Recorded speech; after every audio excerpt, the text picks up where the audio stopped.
Ողջունում եմ հարգելի հեռուստադիտողներ, այսօր մեր տաղավարում հյուրընկալել եմ քաղաքագետ Արա Պողոսյանին։ Բարև ձեզ, պարոն Պողոսյան։ Շնորհակալություն, որ հրավերս ընդունել եք։ Ես եմ շնորհակալ հրավերի համար։ Պարոն Պողոսյան, սկսենք այսպես իրադարձային նորություններով։ Այսօր առավոտից տեսանք, որ Նարեկ Կարապետյանի տանը ամենատարբեր խոզարկություններն էին տեղի ունենում։ Համենայն դեպս դրա մասին հայտարարեց քննչական կոմիտեն եւ տեսանք, թե ինչեր տեղի ունեցան։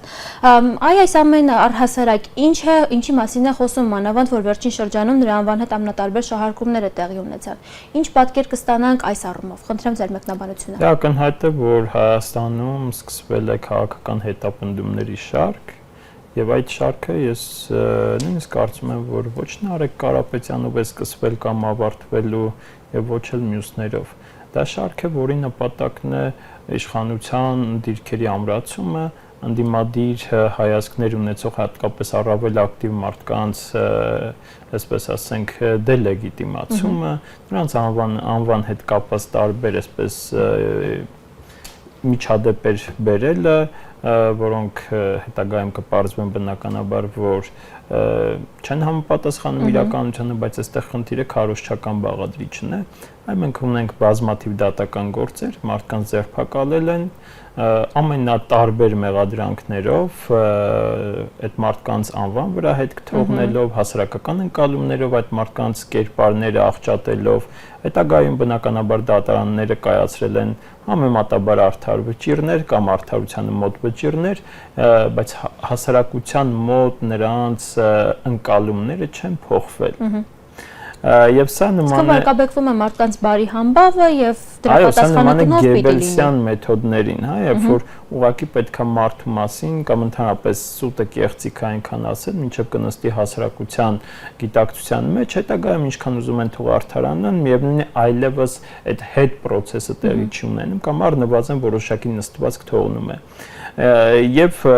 այս ամբողջ քաղաքական հետապնդումների շղթան հենց նույն տրամաբանությունը ունի մարգինալացնել ընդդիմությանը։ Ընդդիմության մարգինալացումը բերում է ապրիորի իշխանության բացարձակացման եւ իշխանական գործողությունների նկատմամբ նվազագույն դիմադրության։ Ըստ էության սա է իշխանության, որում ցանկացած երկրի իշխանության, որը ժողովրդավարությունից անցում է կատարում դեպի այսպես անցումային ավտորիտարացում, ցանկացած նմանատիպ ռեժիմների պայմաններում սա այսպես տիպիկ բնորոշող հատկանիշ է։ Շատ լավ։ Պարոն Պողոսյան, տեսնում ենք, որ ամենատարբեր քրեական գործեր երբ հարուցվում են, այսինքն մարդիկ ձերբակալվում են, այնուհետև կալանավորվում են, միանգամից քաղաքական գնահատական են ստանում ընդդիմադիրների կողմից։ Ինչի մասին է սա խոսում։ Միթե իսկապես արդեն ուրեմն գործ ունենք քաղաքական այսպես ճակերտների մեջ ասված նոր մշակույթի հետ, երբ նմանատիպ քրեական գործերը դառնում են պատժի միջոցներ։ Դե ցավոք սրտի մենք, ինչպես նշեցի, ունենք իշխանության նպատակ, որովհետև երկրում երևի թե հատուկ դեպքերի կարելի է հանդիպել, որ երկրի իշխանությունը տա որևէ քրեական գործով հրահանգներ հրապարակային, դրանք անմիջապես այսպես գործադրվեն։ Այսինքն մենք ունենք իրավիճակ, երբ երկրում չի գործում իշխանության հավասարակշռման եւ հակակշիռների մեխանիզմը, երբ օրենսդիր, դատական, գործադիր իշխանությունները գրեթե միահյուսված են եւ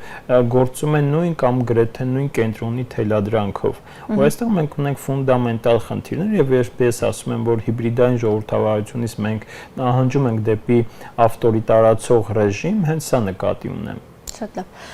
Պարոն Պողոսյան, անդրադառնանք նաև տարածաշրջանում տեղի ունեցող զարգացումներին, այդ տեսնում ենք, որ ԱՄՆ Իրան ուրեմն այս պատերազմը, էսկալացիան, որևէ ուրեմն հանգուցալուծում դեռևս չի ստացել, միևնույն ժամանակ ինչ է հայտնի առնվազն այսօրվա դրությամբ, որովհետև գիշերը եւս թեժ է եղել, ամենատարբեր ռմբակոծությունները, գնդակոծություններն են տեղի ունեցել, ուրեմն խալխլվում է տարածաշրջանում իրավիճակը եւ ինչի սպասել առհասարակ։ Նախ ես կարծում պետք է հստակեցնենք նպատակները կողմերի, ինչ նպատակներ ունեն Միացյալ Նահանգներում, ինչ նպատակներ ունեն Իրանում եւ ի վերջո այս նպատակները որտեղ են հակադրվում միմյանց եւ որտեղ են համադրվում։ Ըստ էության Միացյալ Նահանգների այսպես հիմնական նպատակը չի փոխվել, նպաստել ամեն գնով Իրանում ռեժիմի փոփոխության։ Որովհետև սա միակ երաշխիքն է, որ Միացյալ Նահանգներ-Իրան հարաբերությունների կոնստրուկտը էապես կփոխվի եւ Միացյալ Նահանգների համար ձեռնտու այսպես կոնստրուկտ կստեղծվի հարաբերությունների, որպեսզի պայմաններում Միացյալ Նահանգները կվերադարձնի իր երբեմնի դիրքերը Իրանում։ Խոսքը մինչև 1979 թվականի հեղափոխությունն է, երբ Միացյալ Նահանգները կամ Միացյալ Նահանգների հիմնական դաշնակիցը Մերձավոր Արևելքում ոչ թե Իսրայելն էր, այլ հենց Իրանն էր, եւ Իրանը ուներ Միացյալ Նահանգների համար ռազմական մեծ նշանակություն։ Մյուս կողմից, եթե խոսենք մարտավարության մասին, թե ինչպիսի մարտավարությամբ է սրան փորձում հասնել Միացյալ Նահանգները, ակնհայտ է, որ որդեգրված մարտավարությունը, այսինքն անընդհատ ռմբակոծությունների միջոցով երկրի ներսում առաջացնել դժգոհությունների մեծ ալիք, ընդ որում ենթադրաբար իրենց հաշվարկով որքան երկարի ռմբակոծությունների ալիքը, որքան շատ զոհեր լինեն, այնքան շուտ ժողովուրդը կնդվզի իշխանության դեմ։ Բայց տեսնում ենք հակառակ պատկերը կարծես թե։ Գոնե թե մինչև այս պահը ժամանակը ցույց է տվել, որ Միացյալ Նահանգների այս հաշվարկը չունի որևէ հիմնավորում։ Ինչու չունի, որովհետև ենթադրաբար իրենց համար ելակետը եղել է արաբական գարունը, երբ արաբական մյուս երկրներում շատ արագ այսպես եղան ալիքներ, որոնք ուղղակի ջնջեցին տվյալ երկրների գործող ռեժիմները։ Այս պարագայում մենք գործ ունենք քաղաքակրթական առումով բոլորովին այլ դեպքի հետ, որը չի համընկնում արաբական աշխարհի որևէ երկրի հետ։ Թե Քիսինջերը, թե մյուս տեսաբանները բազմիցս հիմնավորել են Իրանի առանձնահատկությունները, թե իրանական ժողովրդի, թե քաղաքակրթության եւ թե նույնիսկ աշխարհագրության։ Եվ այսպիսի աշխարհագրության պետության ուղղակի հնարավոր չի նույն միջոցներով հակազդել կամ բերել ռեժիմի փոփոխության։ Իրանի պարագայում դարձյալ իմիջիալոց մինչև Իրանին գալը Միացյալ Նահանգների մյուս ռազմական նպատակը մնում է Հորմուզի նեղուցը, որովհետև Իրանին հաջողվեց Հորմուզի նեղուցը գործիքայնացնել եւ դարձնել ռազմավարական ճնշման գործիք։ Ի նպատակ իրեն օգտագործել։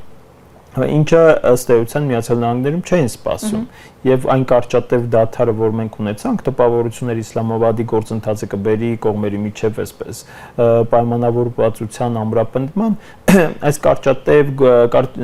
խաղաղության կամ հանդարտության շրջանը ընդամենը ուժերի վերադասավորման շրջան էր Միացյալ Նահանգների համար, այն ինչին չէին սպասում, որ Հորմուզի նեղուցը կարող է դառնալ ռազմական ճնշման գործիք, այժմ փորձ էր արվում սա հաշվի առնել եւ եթե մենք հիշենք առաջին հարվածները հենց այս ուղղությամբ էին։ Հիմա Իրանի կողմից ռազմավարությունը ըստ էության փոխվել է առաջին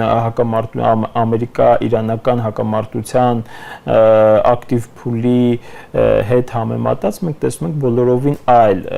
ռազմավարություն Իրանի կողմից այս պարագայում Իրանը փորձում է հարվածել Միացյալ Նահանգների ռազմական հետաքրքրությունների գոտիներին այն գոտիներին, որտեղ Միացյալ Նահանգները այսպես իր հենակետերն են, հա, առանց բացառություն դնելով թիրախների միջև։ Այսինքն ուզում հասկանալ, Իրանը այս պահի դրությամբ ձգտում է ավելի լայնամասշտաբ պատերազմի։ Ես կարծում եմ, այստեղ ձգտումները Իրանի կամ Միացյալ Նահանգների այնքան էական չեն, որքան այսպես օպերատիվ իրավիճակն է թելադրում։ Որտեղ մի բան է ունենալ ռազմական նպատակ, մեկ այլ բան է ռազմական նպատակը սպասարկելու համար ունենալ օպերատիվ որոշումներ կայացնելու ունակություն, իսկ մենք տեսնում ենք, որ Իրանում դա հաջողվում է հենց օպերատիվ մակարդակում հակազդելու Միացյալ Նահանգների գործողություններին, ինչն էլ ըստ էության հնարավորություն է տալիս շարունակել Միացյալ Նահանգների դեմ պայքարը։ Այսինքն դեռևս շարունակում են վերահսկել պատերազմը եւ ավելի լայնամասշտաբ դարձնել, դեռևս նմանատիպ վտանգ դեռևս չկա։ Ես կարծում եմ երկու կողմերին էլ ձեռնտու չէ, Միացյալ Նահանգները ըստ էության լավ են հասկանում, որ թե ցամաքային գործողությունները Իրանի դեմ ուղղակի անկանխատեսելի ավարտ կունենան, սա նույնիսկ Աֆղանստանը չի, սա նույնիսկ Վիետնամը չի, սա իր թե աշխարհագրական դիրքով, թե էթնոմտածողության բոլորովին այլ դեպք է եւ վերածել սա ցամաքային գործողությունների Միացյալ Նահանգների համար չափազանց ռիսկային է, այն էլ այնպիսի աշխարհակաղակական պայմաններում, երբ աշխարհը գնում է բազմաբևեռացման։ Նույնը Իրանի համար բնականաբար մի քանի ճակատներով հակամարտություն ընդլայնելը չի կարող բխել ուղղակի Իրանի ռազմավարական շահերից, փոխարենը Իրանը փորձում է երրորդ երկրներում, որտեղ տեղակայված են Միացյալ Նահանգների ռազմաբազաները, այս երկրների վրա ճնշման միջոցով ստիպել, որպեսզի Միացյալ Նահանգները հարկադրված լինի հեռանալ տարածաշրջանից։ Նաև ի տարբերություն նախորդ փուլի, այս փուլում արդեն նկատվում է, որ Իրանը նաև պրոքսի ուժերի միջոցով է սկսել հակազդել Միացյալ Նահանգների ռազմական հետաքրքրության գոտիներում, թե սա վերաբերում է Սուեզի ջրանցքում, թե Բաբ էլ-Մանդեբի, որտեղ եմենցիները այսպես բավականին ակտիվ են սկսել գործել, թե Լիբանանում, այսինքն ամենատարբեր, նաև Իրաքում իմիջիայլոց, ամենատարբեր գոտիներում Իրանը փորձում է խաղարկել իր երբեմնի խաղաքարտերը, որոնք Իրանի համար կարող են որոշակի փուլում ապահովել նաև ռազմական առավելություն։ Իսկ առնվազն այսօրվա դրությամբ ինչ պատկեր ունենք։ Ես կարծում եմ այսօրվա դրությամբ մենք ունենք որոշակի այսպես ստաբիլ պատկեր, երբ փոխանակվում են հրթիռակոծություններով, այսպես մասշտաբային գործողությունների մասին գոնե թե այս պահին դժվար է խոսել, բայց տեսնում ենք այսպես կետային թիրախային հարվածներ երկու դեպքում էլ թե Միացյալ Նահանգների կողմից եւ թե Իրանի կողմից։ Շատ բարի։ Պարոն Պողոսյան, հաջորդ հարցը հետեւյալն է։ Տեսեք, մի կողմից տարածաշրջանն իսկապես եռում է, մյուս կողմից մեր ներքաղաքական process-ները կարծես դադար չեն վերցնում եւ շարունակում են ավելի լրջացնել, ավելի լուրջ գույներ հաղորդել։ Հիմա այս ամենի համատեքստում ինչ պատկեր է ձևավորվում առնվազն մեր երկրի շրջանակներով եւ ինչի սպասել։ Միթե այս ներքին լարվածությունը կբերի նրան, որ արտաքին ուժերը կսկսեն ավելի լրջորեն խաղադրույքներ կատարել Հայաստանի վերաբերյալ, ինչի սպասել առհասարակ։ Դե ակնհայտ է, որ արտաքին ուժերը արդեն վաղուց Հայաստանի հաշվով իրենց խաղադրույքները դրել են եւ այժմ այսպես մենք ականատես ենք դրա ռեալիզացման փուլին, մասնավորապես գաղտնիք չէ, որ արևմուտքի խաղադրույքն է Ռուսաստանին տարածաշրջանից դուրս մղել, որին ակտիվորեն նաև նպաստում կամ աջակցում է Բաքուն։ Մյուս կողմից Ռուսաստանը փորձում է ամեն կերպ պահել իր դիրքերը տարածաշրջանում, հնարավորինս ամրապնդել կամ գոնե ինչ-որ ստատուս քվո ձևավորել, մինչև, այսպես ասենք, աշխարհաքաղաքական իրավիճակը կգնա որոշակի ստաբիլացման փուլ եւ դրանից հետո կփորձի իր դիրքերը ամրապնդել փափուկ ուժի միջոցով կամ խելացի ուժի միջոցով կախված տվյալ իրավիճակից։ Ինչ վերաբերում է ներքաղաքական իրավիճակին, ընդհանրապես միջազգային հարաբերությունները գաղտնիք չէ որևէ մեկի համար, որ ոչ թե արժեքների մասին են, այլ շահերի մասին են եւ պետությունները միասին հարաբերվում են բացառապես շահերի շուրջ։ Այդ շահերը սպասարկելու համար պետությունը պետք է ունենա համապատասխան ներքին կայուն վիճակ, որպեսզի վիճակի լինի նախ սահմանել իր ռազմական շահը, պետությունն եւ ազգային կամ պետական շահերի հակասում չի կարող լինել որևէ խելամիտ երկրում կամ խելացի երկրում, ազգային եւ պետական շահերի հակասումը կամ հակասության բերելը հղի է տվյալ պետության համար անդառնալի հետևանքներով, թե ինքնության, թե մնացած առումներով, թե դիմադրողունակության առումով։ Ցավոք սրտի Հայաստանում մենք նկատում ենք ազգային շահի եւ պետական շահի այսպես տարաբաժանում, երբեմն նաև դրանց հակադրումներ, ինչը ուղղակի աղետալի կարող է լինել երկարաժամկետ հեռանկարում Հայաստանի համար։ Ինչու, որովհետև ազգային շահը դա ընդհանրապես հայերի ձևավորած թե պատմական անցյալի, թե ընդհանրության մեջ վերցրած։ Ես շնորհիվ եմ, որ պետությունը շարունակում է մնալ պետություն եւ պահել իր ամուր դիրքերը։ Տեսեք, շարունակեմ նախորդ միտքս, այսինքն ազգային շահի ձևակերպումը, որը չի կարող հակասել, ինչպես որ պետական շահը չի կարող հակասել ազգային շահին, սրանք պետք է համընթաց լինեն կամ նույնական լինեն։ Այն բանը, երբ որ սրանք նույնական չեն, գալիս է տվյալ պետության գոյության իմաստի հարց, որովհետև հենց դասական այսպես լիբերալ տեսությունները, Ժան-Ժակ Ռուսոյի տեսությունը ասում է, որ պետությունը ստեղծվել է քաղաքացիների միջև կայացած պայմանագրի արդյունքում, որպեսզի սպասարկի քաղաքացիների ֆունդամենտալ նպատակները։ Այլ կերպ եթե ասենք ազգային շահը, եթե պետությունը հրաժարվում է սպասարկել ազգային շահը եւ որոշում է սահմանել այլ շահեր,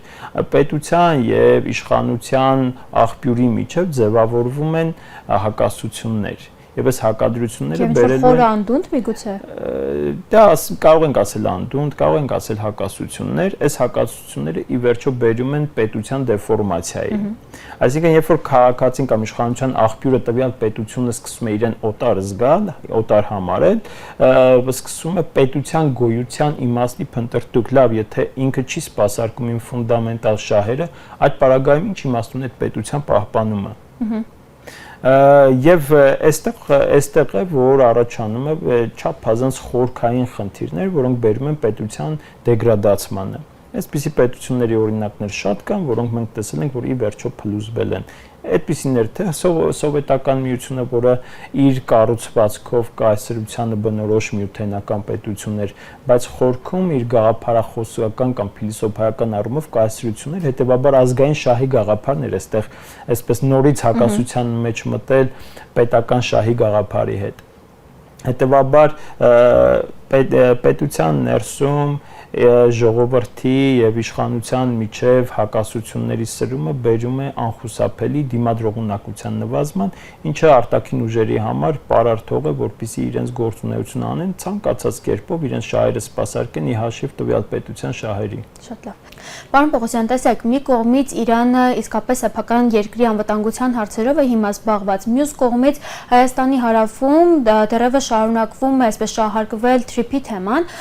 Այս ամենի համատեքստում մտավախություն չեք տեսնում, որ պատերազմի երկրորդ ճակատը կարող է բացվել, սակայն արդեն Հայաստանի Հանրապետության սահմաններից ներս։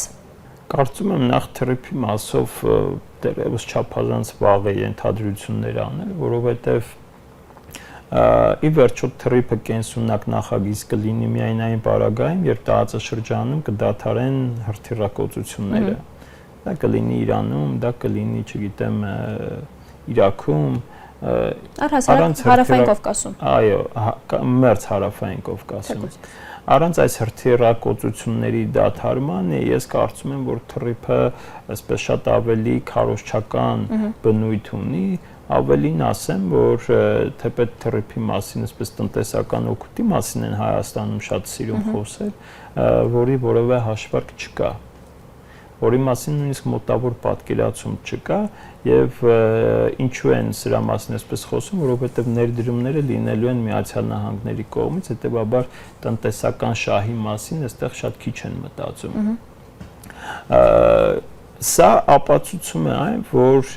գործնականում թրիփի նպատակը ոչ միայն պարզապես լոգիստիկ ուղի դառնալն է եւ այն ոչ թե կարճ ճանապարհ է Ադրբեջանի եւ Նախիջևանի համար, այլ այն ինչպես Թուրքիայում, Ադրբեջանում են սիրում ասել, սա մեծ միջին միջանցքի բաղադրիչն է, որը ունի արդեն թե ռեգիոնալ քաղաքական եւ թե աշխարհաքաղաքական նշանակություն։ Գաղտնիք չէ, որ ժամանակակից հակամարտությունները ինչ որ իմաստով նաեւ լոգիստիկ ուղիների համար են։ Եվ այս լոգիստիկ ուղիներն են, որ կամ այդ լոգիստիկ ուղիների վերահսկողությունն է, որ ապագայում որևէ պետության տալու է ազդեցություն։ Այն կոնստրուկտով, որում Հայաստանում թրիփը պրոպագանդվում է կամ ինչպես պայմանավորվել են այդ կոնստրուկտով թրիփի կառուցումը, բնականաբար Հայաստանի մասին չէ եւ Հայաստանի ֆունդամենտալ շահերի մասին չի։ Եթե մենք խոսում ենք պարզապես տնտեսական օգուտի մասին, գուցե այստեղ ինչ-որ չնչին օգուտներ կարող են լինել կամ չլինել, բայց երբ որ մենք սա դիտարկում ենք որպես գեոպոլիտիկ նշանակության ուղի, որը միավորելու է Միջինասիան Եվրոպայի հետ, որտեղ մեծանալու է հատկապես թուրքական աշխարհի դերը եւ նշանակությունը, այստեղ մենք արդեն առնչվում ենք բոլորովին այլ բազային խնդրի հետ, որը ցավոք սրտի, որի մասին Հայաստանի իշխանությունները ոչ միայն չեն սիրում խոսել, այլև հաճախ փորձում են այսպիսի հարցերը դելեգիտիմացնել, փորձում են շղար շնետել այս հարցերի վրա, այս հարցերը այսպես բնորոշելով որպես թշնամական կողմերի սադրանքներ, այնինչ հենց խնդրի բուն էությունը հենց այսպիսի հարցերի մի մեջ է, թե գեոպոլիտիկ ինչ ազդեցություն է սա ունենալու Հայաստանի ինքնիշխանության վրա։ Շատ լավ։ Անդրադառնանք ռուս-հայկական հարաբերություններին, առնվազն այս պահի դրությամբ ինչ իրողություններ են հայտնի, որովհետև մի քանի օր առաջ հենց հայկական կողմի նախաձեռնությամբ, ուրեմն Պուտին Նիկոլ Փաշինյան հեռախոսազանգն էր տեղի ունեցել, ինչ կարող եք ասել այս մասով եւ ինչի սպասել, որովհետև տեսնում ենք ամենատարբեր սահմանափակումներն են կիրառվում եւ որը կարծես թե վերջ չունի, սկիզբ ունի, բայց վերջը դեռևս չենք տեսնում։ Մեր զրույցի սկզբում նշեցի, որ Ռուսաստանը փորձում է ամեն կերպ ամրապնդել իր դիրքերը կամ գոնե ինչ-որ ստատուս քվո ամրապնդել տարածաշրջանում, որը իր համար ռազմական նշանակություն ունի։ Նախ Հայաստանում հայ-ռուսական հարաբերությունները հաճախ ներկայացնում են այսպես շատ հեղուկ եւ չկա որևէ համակարգված պատկերացում, թե ինչու է Հայաստանը պետք Ռուսաստանին եւ ինչու է Ռուսաստանը պետք Հայաստանին։ Բնականաբար նորից անդրադառնանք նախորդ մտքին, միջազգային հարաբերությունները կամ միջպետական հարաբերությունները սրանք շահերի մասին են։ Եվ այստեղ այդ էմոցիոնալ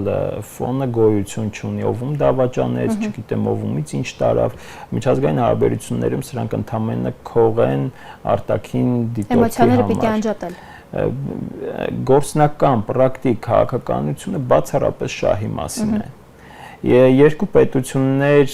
կարող են սպասարկել իրենց շահը այնքանով, որքանով կարող են համադրել իրենց շահերը։ Շահերի հակադրությունը առաջ է բերում հակամարտություններ։ Սա այսպես դասական աշխարհաքաղաքականության դասագրքերում կարելի է կարդալ։ Հիմա հայ-ռուսական հարաբերությունների այս փուլը Ռուսաստանի կողմից նկատվում է այսպես քաղաքական ռեալիզմի, այսպես տեսության հիմքով քաղաքականության իրականացում։ Ինչը սա ենթադրում։ Սա ենթադրում է ճնշումների քաղաքականություն սեփական շահը սպասարկելու համար։ Բնականաբար այստեղ մենք խոսում ենք նորից շահերի մասին եւ ոչ թե էմոցիաների մասին։ Էմոցիաները, ինչպես ասում են, էկրաններից մյուս կողմ։ Ռուսաստանի ռազմավարական շահը տարածաշրջանում նախ ֆիքսենք ավանդաբար Ռուսաստանը հարավային Կովկասը եւ ընդհանրապես հետ սովետական տարածքը համարել է իր մերձավոր արտասահմանը։ Մերձավոր արտասահմանը ռազմական դոկտրիններում կամ պաշտպանական անվտանգային դոկտրիններում բնորոշվում է այն տարածաշրջանները, որոնք ունեն անվտանգային նշանակություն տվյալ կենտրոնական պետության համար։ Ասել է, թե սեփական անվտանգությունը պաշտպանելու համար պետք է պաշտպանել իր սահմանները, իր մերձավոր արտասահմանի սահմանները, լավ այսպես ասենք։ Այս շատերն ասում են, ինչու են ռուսական զորքերը կանգնում հայ-թուրքական սահմանին, ոչ թե զուտ Հայաստանի սահմանը պաշտպանելու համար, այլ հենց ռուսական պետության մերձավոր արտասահմանի սահմանները պաշտպանելու համար։ Եվ նույնը մնացած գոտիներում ռուս-ուկրաինական հակամարտությունները հաճախ այսպես ամենատարբեր մեկնաբանություններ են տալիս, բայց այստեղ եւս մենք գործ ունենք մերձավոր արտասահմանի մասին, որը արտահայտվում է ռուսական ամենատարբեր քաղաքական գործիչների եւ պաշտոնյաների ամենատարբեր մեկնաբանությունների մեջ։ Բնականաբար ուղիղ չեն ասի, որ սա մեր մերձավոր արտասահմանն է, բայց իրենց ամբողջ դոկտրինալ փիլիսոփայությունը հիմնված է հենց սրա վրա։ Այսինքն մենք ֆիքսում ենք, որ Ռուսաստանը փորձում է պաշտպանել իր մերձավոր արտասահմանը, դա թե Միջին Ասիայում է, թե Հարավային Կովկասում է, եւ թե Արևելյան Եվրոպայում։ Եվ որպեսզի պաշտպանվի իր մերձավոր արտասահմանը, պետք է իր ազդեցությունը պահպանվի։ Հայ-ռուսական հարաբերությունների այս փուլը նման է այն փուլին, երբ Ռուսաստանին փորձ է արվում դուրս մղել իր մերձավոր արտասահմանից կամ որևէ պետության եւ նա փորձում է պայքարել իր ազդեցությունը պահպանելու համար։ Ինչպիսի գործիքակազմ է կիրառում, դա արդեն կախված է տվյալ պետության հնարավորություններից եւ հմտություններից։ Հիմա մեր պարագայում ցավոք սրտի հարվածը հասցվում է հասարակ քաղաքացիներին, այսինքն տնտեսական ճնշումները ուղիղ ազդեցություն ունեն հայ տնտեսվարողի վրա։ Ընդ որում ոչ միայն խոշոր տնտեսվարողի, այլև միջին եւ փոքր տնտեսվարողի։ Հաշվի առնելով նաեւ հայ-ռուսական հարաբերությունները, ընդհանրապես հայաստանցիների եւ Ռուսաստանում բնակվող մեր հայրենակիցների միջև կապերը, հենց այս կապերն են, որ դառնում են նաեւ գործարար կապեր, հենց այս կապերի միջոցով են ռեալիզացվում հայկական ապրանքները Ռուսաստանում եւ սրանց կտրումը եւ հույսը, որ Եվրոպայում նույն ապրանքները կիրառվում են, սա մեծ, չափազանց մեծ խաբեություն, որովհետեւ նույն կապերը ստեղծել, ասես նույնիսկ 1, 2, 3 տարվա ընթացքում եվրոպական միության շուկայում ուղղակի հնարավոր չի։ Եթե սրան գումարենք նաև լոգիստիկ խնդիրները ու մնացած խնդիրները, մենք կտեսնենք, որ մինչև այն պահը, երբ հնարավոր կլինի որոշակի հնարավորություն ստեղծել, արդեն կխեղդվի հայ տնտեսվարողը։ Եվ ես կարծում եմ, որ Ռուսաստանի որոշակի խաղադրույք նաև հենց այս հանգամանքի վրա է, պատահական չի նաև համոզելը հանրաքվեի անցկացնել, որովհետև Ռուսաստանում հրաշալի են հասկանում, որ նույնիսկ ԵԱՏՄ-ից դուրս գալը չի նշանակելու ապրիորի, որ Հայաստանը մուտք է գործելու Եվրոպական միություն, առաջիկա նույնիսկ 10 տարիների ընթացքում, իսկ մինչև այդ պետք է ունենալ շուկա, մինչև այդ պետք է ապրել, մինչև այդ պետք է գումարներ գոյացնել, որոնք ուղղակի այն սկզբունքներով, այն հնարավորություններով, որ ունի մեր իշխող էլիտան, այսպես պայմանական ասենք, ուղղակի հնարավոր չի լինելու։ Եվ սա հավելյալ ճնշում է, որպեսզի իր ազդեցությունը պահպանվի տարածաշրջանում, եւ հաշվարկային է, որ որոշակի ժամանակահատված հետո ուղղակի ստիպված են լինելու գնալ զիջումների այս կամ այն այսպես ասպեկտում, դա կլինի հարավկովկասյան երկաթուղիների մասով, դա կլինի մեկ այլ տեղ, որտեղ Ռուսաստանը ունի այսպես ռազմական շահեր, որևէ տեղ իշխանությունները ստիպված կլինեն գնալու որոշակի զիջումների եւ սրա հաշվին Ռուսաստանը ուղղակի կպահպանի իր ազդեցությունը։ Պարոն Պողոսյան, եւ խնդրեմ ամփոփենք այսպես միտքը, առհասարակ տեսնում ենք մի կողմից տարածաշրջանում իրադարձությունները եռում են, ռուս-ուկրաինական պատերազմ, ամենատարբեր ուրեմն ռազմական գործողություններն ամբողջ աշխարհով մեկեռում այս պահի դրությամբ, ինչ դիրքորոշում պիտի ուրեմն Հայաստանի Հանրապետությունը վերցնի եւ ունենա առհասարակ, ինչ պիտի անի, որ մեր երկրին ինչ որ վնասներ չհասցվեն։ Նախ ես կարծում եմ լավագույն քայլը, որ կարող են անել Հայաստանի իշխանությունները, այն էր, որպեսզի Հայաստանը չդառնա բևեռների միջև տարբեր արկածախնդրությունների զոհ։ Այ քիչ առաջ խոսում էինք հայ-ռուսական հարաբերությունների մասին, սա հենց արդեն բևեռների միջև ազդեցությունների վերաբաշխման գործընթաց է։ Արևմուտք եւ Ռուսաստանը չի ուզում զիջել, Արևմուտքը ուզում է հաստատել իր ազդեցությունը տարածաշրջանում դուրս մղել Ռուսաստանին, սա արդեն իսկ այն փուլն է, որի մասին մենք տարիներ առաջ խոսում ենք, որ չի կարելի Հայաստանը վերածել գեոպոլիտիկ կենտրոնների միջև բախման։ Հիմա հերթական արդեն ռեգիոնալ կենտրոնների միջև հատկապես չի կարելի վերածել Հայաստանը բախումների էպիկենտրոն եւ հույս ունենանք, որ աստիճանաբար այն քաղաքական կուրսը, որը որդեգրվել է հակասությունների եւ հակադրությունների, կվերածվի առնվազն գեոպոլիտիկ կենտրոնների միջև համադրությունների եւ պրոակտիվ արտաքին քաղաքականության, այսպես փիլիսոփայության, որը հնարավորություն կտա ոչ թե դառնալ տարբեր ճգնաժամերի էպիկենտրոն, այլ դառնալ պետություն, որը ի վիճակի է իր շահերը համադրել բոլոր կենտրոնների հետ եւ ստանալ առավելագույն շահ։ Նորից ոչ թե արժեքների մասին են միջազգային հարաբերությունները, այլ շահերի մասին են։ Շնորհակալ եմ հարցազրույցի համար։ Իսկ ես հիշեցնեմ, որ զրուցում էի քաղաքագետ Արա Պողոսյանի հետ։ Շնորհակալություն մեզ հետևելու համար։